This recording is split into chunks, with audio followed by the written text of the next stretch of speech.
Seeing that video never gets easy. I destroy homes, tear families apart, take your children, and that's just the start. I'm more costly than diamonds, more costly than gold. The sorrow I bring is a sight to behold. And if you need me, remember I'm easily found. I live all around you in schools and in town. I live with the rich, I live with the poor. I live down the street, maybe next door. My power is awesome, try me, you'll see. But if you do, you may never break free. Just try me once, I might let you go, but try me twice, and I'll own your soul. When I possess you, you'll steal and you'll lie, you'll do what you have to, just to get high. The crimes you'll commit for my narcotic charms will be worth the pleasure you'll feel in your arms. You'll lie to your mother, you'll steal from your dad. When you see their tears, you should feel sad, but you'll forget your morals and how you were raised. I'll be your conscience. I'll teach you my ways.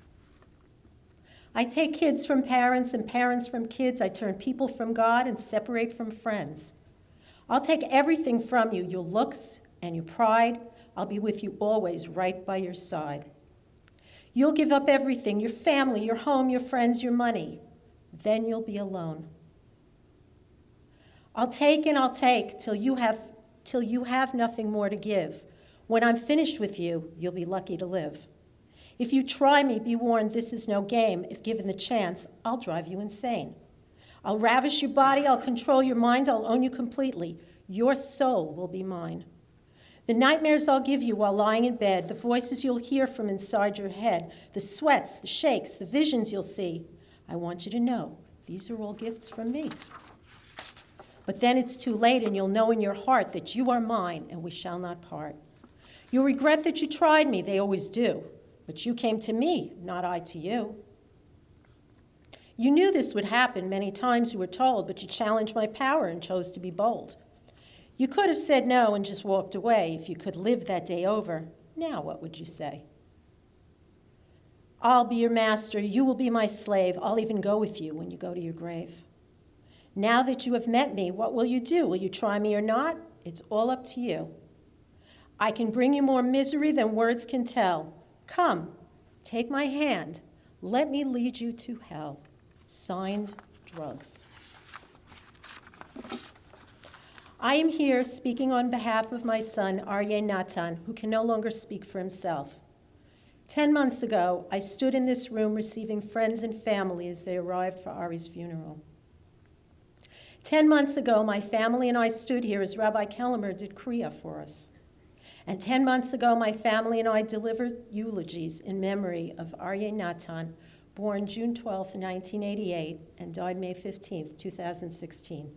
A beautiful life taken much too soon. Ari died of a heroin overdose.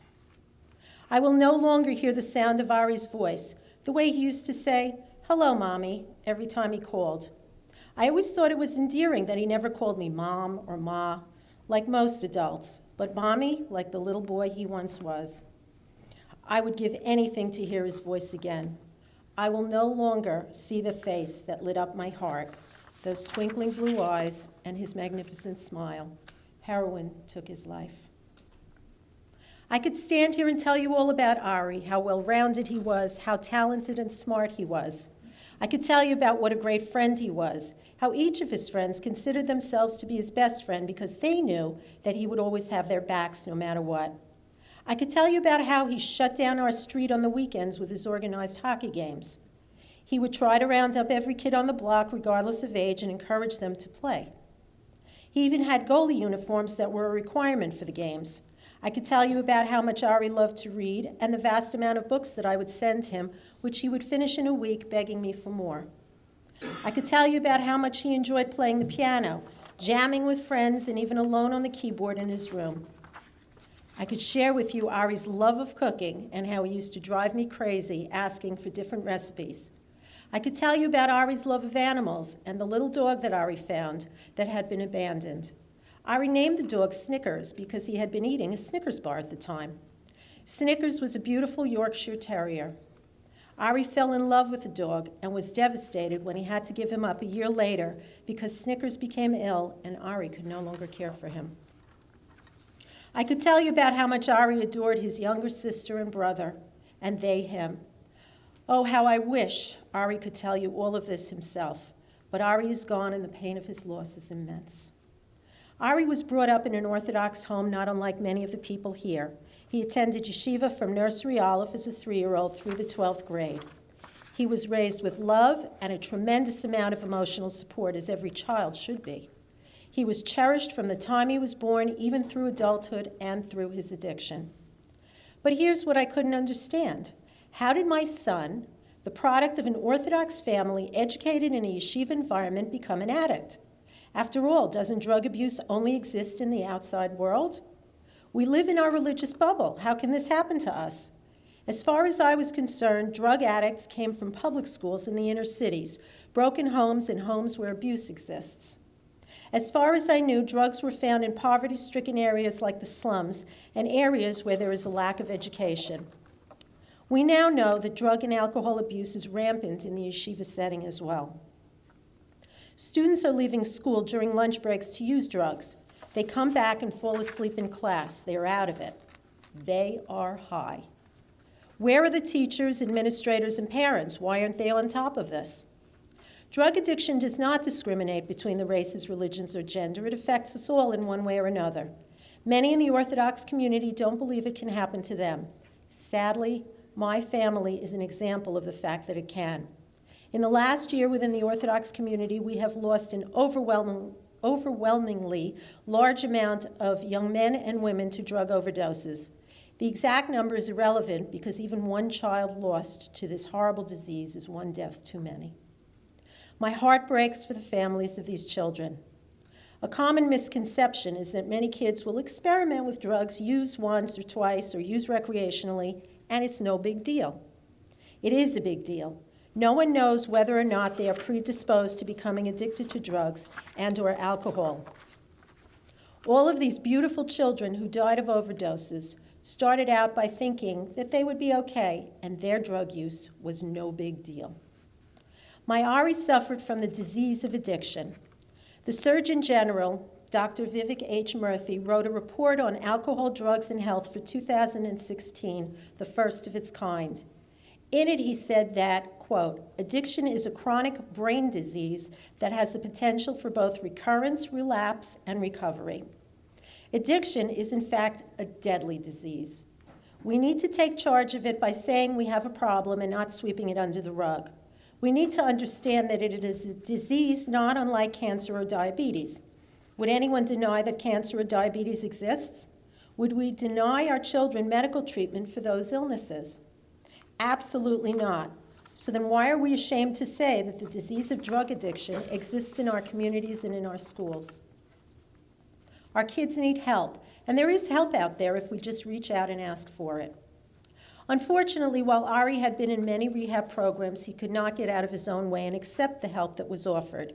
He suffered and chose many times to go it alone. Every time he came out of rehab sober, he would promise to stay that way. Unfortunately, for whatever reason, he couldn't. He seemed incapable of choosing the path of sobriety. Ari did, however, choose to help others while he was sober and in rehab. After he died, I received several messages from people who were residents with him in the various programs. They told me that if it hadn't been for Ari's encouragement and insistence that they stay in rehab, they would have definitely relapsed or worse. One young man told me that he had been clean and sober for several years now and was shocked when he heard about Ari's death. It warms my heart to hear these stories because it confirms what I had known all along. Drug addiction is a disease that Ari battled with, but it did not define him as a human being. He was a kind and generous person who was ill. My purpose for speaking to all of you at this time is because I would like to help prevent what happened to Ari from happening to others. People need to wake up and understand that there is work to be done when it comes to drug abuse.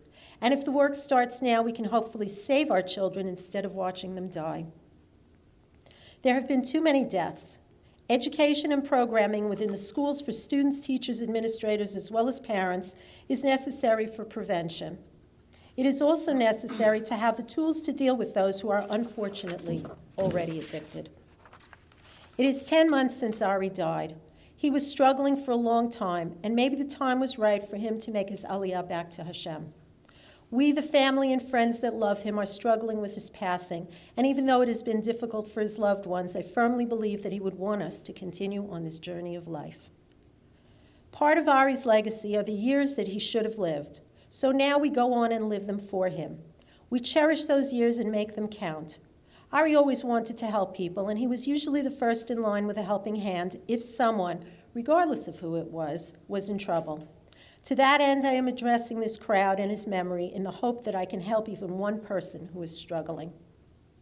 Finally, I was reading through some chapters in Maurice Lamb's book, Consolation, the follow-up book to The Jewish Way in Death and Mourning. I needed to find some meaning for Ari's death at such a young age.